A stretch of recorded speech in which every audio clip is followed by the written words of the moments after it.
लहान मुलांच्या आवडीचा आणि पार्टीमध्ये स्टार्टर म्हणून सगळ्यात महत्त्वाचा पदार्थ म्हणजे चीज बॉल्स। आज आपण याची रेसिपी पाहूया। हे चीज बॉल करायला अगदी सोपे आहेत। यासाठी इथे मी 4 बटाटे उकडून घेतलेले आहेत।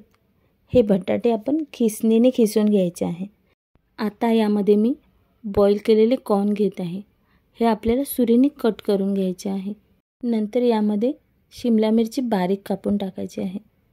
आता आपण किसून घेतलेल्या बटाट्यांमध्ये कापलेले कॉर्न आणि शिमला मिरची ॲड करून घेऊया। यानंतर यामध्ये बारीक कापलेली भरपूर कोथिंबीर घालायची आहे। इथे मी 1 चमचा मिक्स हर्ब्स, 1 चमचा चिली फ्लेक्स, 1 चमचा जिरे, 2 चमचे कॉर्नफ्लॉवर आणि चवीपुरते मीठ ॲड करून हे सगळं आपल्याला हाताने व्यवस्थित मिक्स करून घ्यायचं आहे। याचा मी छान गोळा करून घेतला आहे। आता आपण चीज बॉल्स बनवून घेऊया। इथे एक छोटासा गोळा घेऊन याचे आपण वाटीप्रमाणे आकार बनवून घेऊया। आता या वाटीमध्ये आपल्याला मोझरेला काळजीपूर्वक बंद करायचे आहे, नाहीतर आपण तेलात टाकल्यावर छान येतो, यातून चीज बाहेर येईल। त्यामुळे हे व्यवस्थित बंद झाले आहे की नाही याची काळजी घ्यायची आहे।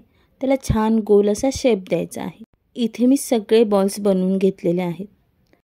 आता आपण कॉर्नफ्लॉवरचे बॅटर बनवून घेऊया। अंदाजे 2 ते 3 चमचे कॉर्नफ्लॉवर मी इथे घेतलेला आहे। यामध्ये आपल्याला फक्त ब्लॅक पेपर पावडर आणि चवीपुरते मीठ घालायचे आहे। यामध्ये पाणी मिक्स करून याचे आपल्याला बॅटर बनवून घ्यायचे आहे। हे बॅटर आपल्याला थिक बनवायचे नाही, याची कन्सिस्टन्सी अगदी फ्लोई असली पाहिजे।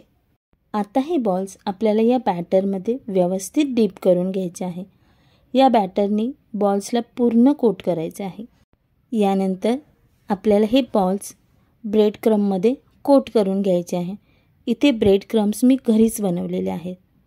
आपले जे ब्रेड असतात ते तव्यावर थोडेसे गरम करून थंड झाल्यावर मिक्सरमधून फिरवून काढले की हे ब्रेड क्रम्ब तयार होतात।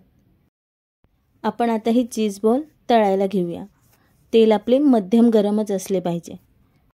इथे मी एका वेळेस 4 बॉल टाकून घेत आहे। यांना आपल्याला चमच्याने असे पलटी करून घ्यायचे आहे। छान गोल्डन ब्राऊन रंग येईपर्यंत हे बॉल्स आपल्याला तळून घ्यायचे आहेत।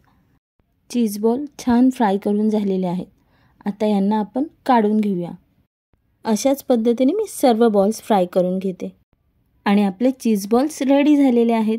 हे खायला खूप टेस्टी लागतात आणि करायलाही तितके सोपे आहे। तर तुम्ही नक्की करून पहा आणि अशा मस्त टेस्टी रेसिपींसाठी रोहिणी स्पेशल रेसिपीला नक्की सबस्क्राईब करा, लाईक करा, शेअर करा, कमेंट करा आणि हो, आपल्या बिझी शेड्यूलमधून वेळ काढून माझा व्हिडिओ पाहिल्याबद्दल थँक्यू।